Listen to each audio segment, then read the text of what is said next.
Assalamualaikum warahmatullahi wabarakatuh. Perkenalkan, nama saya Dimas Sukandi dari kelompok 4. Di sini saya akan menjelaskan latar belakang dan menjelaskan mengenai pengertian Isra Ilayat Al-Quran. Baik, latar belakang. Kitab-kitab Samawi ini sudah ada sejak zaman Nabi Adam sampai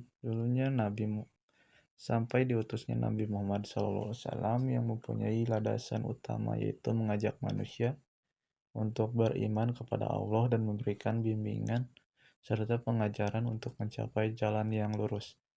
Pokok-pokok akidah ini dan syariat dalam kitab Samawi pada dasarnya yaitu satu.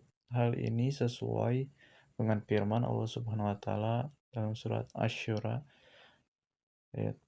yang artinya Dia telah mensyariatkan bagi kaum tentang agama apa yang telah diwasiatkannya kepada Nuh dan apa yang telah kami wahyukan kepadamu dan apa yang telah kami wasiatkan kepada Ibrahim, Musa, dan Isa, yaitu tegakkanlah agama dan janganlah kamu berpecah belah tentangnya. Adapun perincian syariat dan pengamalnya antara kitab yang satu dan dengan yang lain terdapat perbedaan. Perbedaan tersebut merupakan akibat dari penyesuaiannya dengan kondisi zaman dan kemaslihatan umat. Apa yang bermaslahat untuk kondisi tertentu belum tentu bermanfaat pula untuk kondisi lainnya. Dan apa yang sesuai dengan tabiat kaum tertentu belum tentu pula dengan kaumnya. Hal ini sesuai dengan firman Allah dalam surat Al-Maidah ayat 5. Likulli ja'ala minkum syura'atan.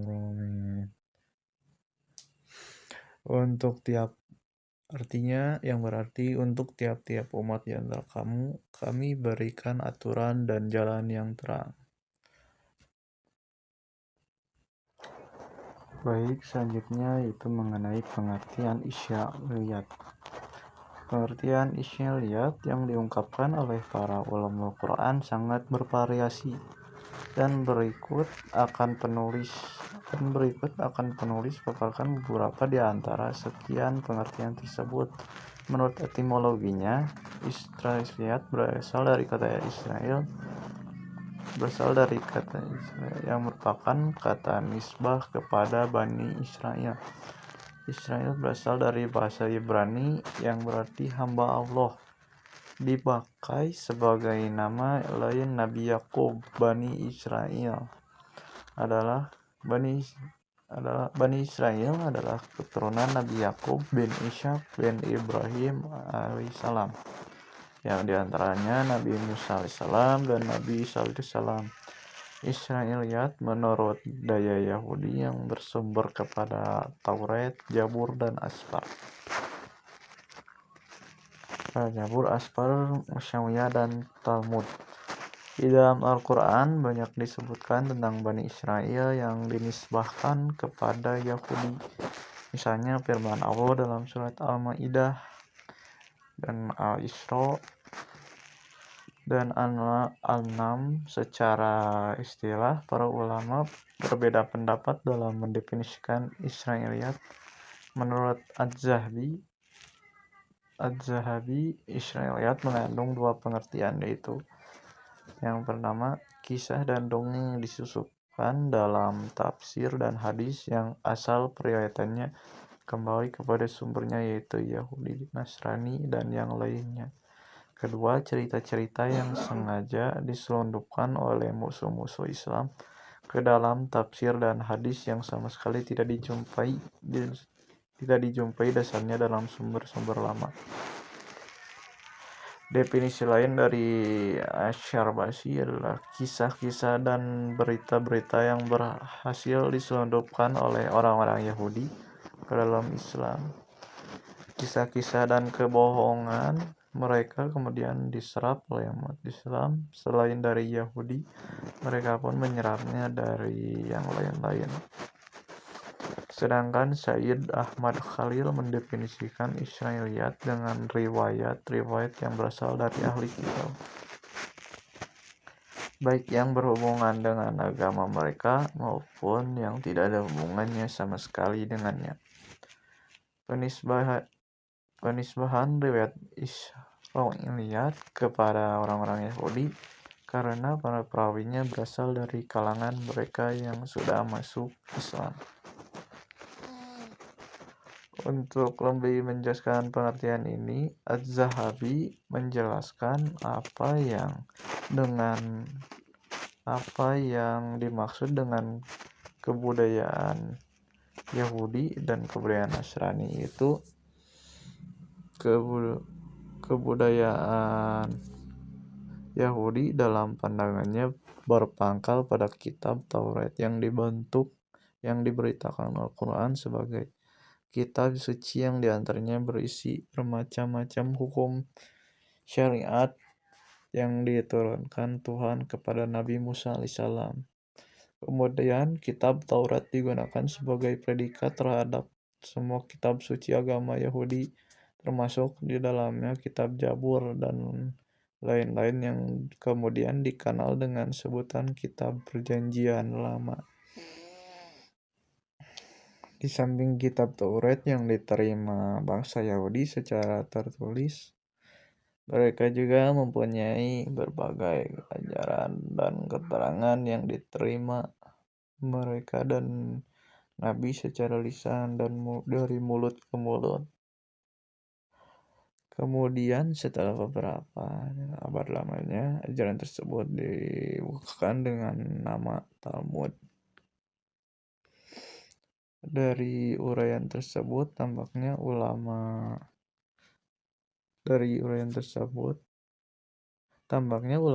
sepakat bahwa yang menjadi Israiliyat adalah Yahudi dan Nasrani. Israiliyat merupakan sesuatu yang menyerap ke dalam tafsir dan hadis, di mana periwayatnya berkaitan dengan sumber Yahudi dan Nasrani, baik menyangkut agama mereka atau tidak. Bentuk dongeng atau kisah Israiliyat sendiri dapat dicirikan dengan salah satu beberapa ciri berikut. Yang pertama yaitu persoalan yang bisa dibahas adalah tentang asal-usul dan rahasia kejadian alam semesta. Yang kedua, kisah-kisah Nabi terdahulu yang sangat berlebihan. Yang ketiga itu perincian terhadap sesuatu yang tidak dijelaskan secara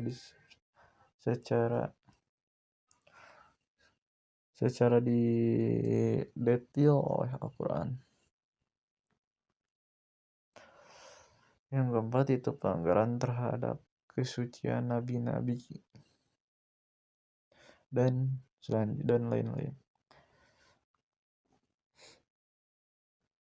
Selanjutnya, ada beberapa faktor yang menyebabkan masuknya Israiliyat dalam tafsir, yaitu pertama, perbedaan metodologi antara Al-Quran, Taurat, dan Injil, global dan ringkasan. Titik tekannya adalah memberikan petunjuk jalan yang benar bagi manusia, sedangkan Taurat dan Injil mengemukakan secara terinci perihal waktu dan tempatnya. Ketika menginginkannya pengetahuan secara lebih terperinci tentang kisah-kisah umat Islam, bertanya kepada kelompok Yahudi dan Nasrani yang dianggap lebih memahami. Kedua, ada pula pendapat yang mengatakan rendahnya kebudayaan masyarakat Arab karena kehidupan mereka yang kurang banyak yang pandai dalam hal menulis ummi. Meskipun pada umumnya ahli kitab juga selalu berpindah-pindah, tetapi pengetahuan mereka tentang sejarah masa lampau lebih luas. Ketiga, ada justifikasi dari dalil-dalil nakliyah yang dipahami masyarakat Arab sebagai pembenaran bagi mereka untuk bertanya pada ahli kitab. Keempat, ada heterogenitas penduduk. Menjelang masa kenabian Muhammad SAW, Jazirah Arab dihuni juga oleh kelompok Yahudi dan Nasrani. Kelima, adanya rute perjalanan niaga masyarakat Arab. Rute selatan adalah Yaman yang dihuni oleh kalangan Nasrani, sedangkan rute ke utara adalah Syam yang dihuni oleh kalangan Yahudi. Pada era tabi'in, penukilan dari ahli kitab semakin meluas dan cerita-cerita Israiliyat dalam tafsir semakin berkembang. Sumber cerita ini adalah orang-orang yang masuk Islam dari kalangan ahli kitab yang jumlahnya cukup banyak dan ditunjang oleh keinginan yang kuat dari orang-orang untuk mendengar kisah-kisah yang ajaib dalam kitab mereka. Oleh karenanya, pada masa tersebut muncul sekelompok mutafasir yang ingin mengisi kekosongan pada tafsir, yang menurut mereka dengan memasukkan kisah-kisah yang bersumber pada orang-orang yang Yahudi dan Nasrani, sehingga karenanya tafsir-tafsir tersebut menjadi simpang siur dan bahkan kadang mendekati tahyul dan hurafat. Di antaranya adalah Mutakil bin Sulaiman. Pada era ini banyak hadis-hadis palsu, kedustaan, dan kebohongan yang disandarkan kepada Rasulullah SAW tersebar. Sikap selektif dalam periwayatan menjadi hilang. Banyak periwayatan yang tidak melalui jalur kode etik, metodologi penelitian ilmu hadis dengan tidak menuliskan sanadnya secara lengkap. Setelah era tabi'in, tumbuh kecintaan yang luar biasa terhadap cerita Israiliyat dan diambil secara ceroboh, sehingga setiap cerita tersebut tidak ada lagi yang ditolak. Selanjutnya, menurut Ibnu Al-Arabi, beliau mengatakan bahwa riwayat Bani Israil yang boleh diriwayatkan dan dimuat dalam tafsir Al-Quran adalah hanya sebatas pada cerita mereka yang menyangkut keadaan diri mereka sendiri. Sedangkan riwayat mereka yang menyangkut orang lain masih sangat perlu dipertanyakan dan membutuhkan penelitian yang lebih cermat. Dalam hal ini, Ibnu Al-Arabi lebih berhati-hati lagi untuk memasukkan Israiliyat ke dalam tafsir Al-Quran. Beliau membedakan antara isi berita yang berkenaan dengan diri mereka sendiri, ahli kitab, dan yang berkenaan dengan orang lain non ahli kitab. Yang pertama itu dapat diriwayatkan karena dianggap sebagai pengakuan seseorang terhadap dirinya sendiri, yang dia memang lebih tahu tentang dirinya. Sedangkan yang kedua harus diteliti terlebih dahulu dari segi adalah perawinya dan sisi positif berita itu sendiri. Sedangkan tentang hadis ketiga, dia khususkan terhadap masalah hukum syara yang dilarang menerimanya. Assalamualaikum warahmatullahi wabarakatuh. Perkenalkan, nama saya Nanda Sari Handayani dari kelas 1B Ekonomi Syariah. Di sini saya akan menjelaskan tentang tokoh-tokoh periwayatan Israiliyat dan macam-macam Israiliyat. Tokoh-tokoh periwayatan Israiliyat dalam sejarah Islam antara lain: yang pertama, Abdullah bin Salam; yang kedua, Ka'ab al-Akhbari; yang ketiga, Wahab bin Munabbih; dan yang keempat, Abdul Malik bin Abdul Aziz. Kedudukan yang paling tinggi dalam periwayatan berita Israiliyat adalah Abdullah bin Salam, yang mana Imam Bukhari juga mengakui riwayat dari beliau. Yang pertama, Abdullah bin Salam. Nama semula ia bernama Al-Hasin, yang diubah oleh Rasulullah menjadi Abdullah ketika ia menyatakan keislamannya sesaat sesudah Rasulullah tiba di Madinah dalam peristiwa hijrah. Statusnya cukup tinggi di mata Rasulullah. Ada 2 ayat Al-Quran yang diturunkan berkenaan dengan dirinya. Dia termasuk di antara para sahabat yang diberi kabar gembira masuk surga oleh Rasulullah.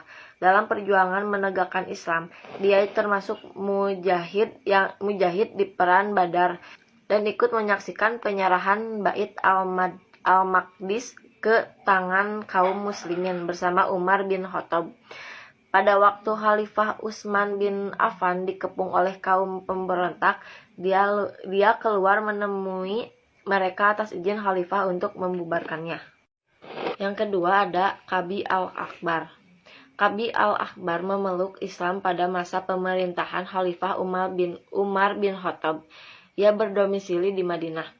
Kabi al-Akbar merupakan salah satu sahabat Umar dari golongan Muslim Alkitab Yahudi. Ia pernah mengikuti peperangan melawan tentara Romawi pada masa kepemimpinan Umar.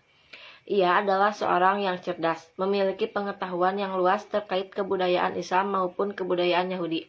Atas keluasan ilmu inilah sebagian sahabat memujinya.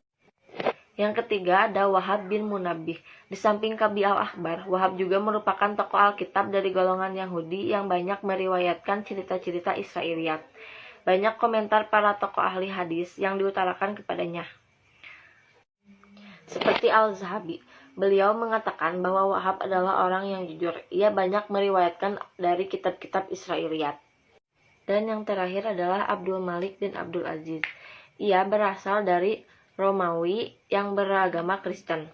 Lahir pada tahun 80 Hijriah di Makkah dan meninggal pada tahun 150 Hijriah. Ia terbilang salah satu tokoh di Makkah dan sebagai peloro penulisan kitab di daerah Hijaz. Sebagai seorang muhadis, ia banyak meriwayatkan hadis dan ayahnya. Dan ada juga macam-macam Israiliyat. Israiliyat terdiri dari 3 macam. Pertama, kita harus ketahui kesahihannya sesuai dengan ajaran kita. Kedua, yang kita yakini kedustaannya karena bertentangan dengan ajaran kita. Yang ketiga, tidak diyakini kebenarannya dan tidak pula kedustaannya. Kepada yang ketiga ini, kita diam, tidak membenarkan dan tidak mendustakannya. Sekian pemaparan dari saya. Mohon maaf bila ada kesalahan. Wabillahi taufiq wal hidayah. Wassalamualaikum warahmatullahi wabarakatuh. Jadi kesimpulannya, masuknya Israiliyat ke dalam kerangka penafsiran Al-Quran adalah dilatar belakangi oleh situasi dan kondisi pada masa sahabat, baik kultural maupun struktural. Sedangkan beberapa tokoh terkemuka Israiliyat, jika dilihat dari segi keadilan dan kesikohan, mereka ada di antaranya yang tidak diragukan. Ada yang sangat diragukan, di samping ada yang bersifat kontroversial berdasarkan konstelasi di atas. Para ahli tafsir tidak sepakat tentang sikap dan penilaian mereka terhadap Israiliyat. Di antaranya ada yang menolak sama sekali dan lebih banyak yang menerima secara selektif. Keberadaan Israiliyat dalam kitab-kitab tafsir Al-Quran sangat menurunkan derajat Al-Quran, karena di dalamnya bercampur berbaur yang hak dengan yang batil, yang benar dengan yang bohong, yang ilmiah dengan yang dongeng semata. Bahkan kenyataan itu dapat membahayakan Islam sendiri dan merugikan dakwah Islam di abad modern ini, di saat kemajuan ilmu dan teknologi semakin pesat. Dengan demikian, perlu diintensifkan penelitian ilmiah terhadap segala macam Israiliyat yang ada dalam kitab-kitab tafsir dengan mempergunakan kriteria yang disepakati bersama, sehingga Al-Quran dengan tafsirnya dapat dibersihkan dan noda Israiliyat yang ditinggalkannya selama ini.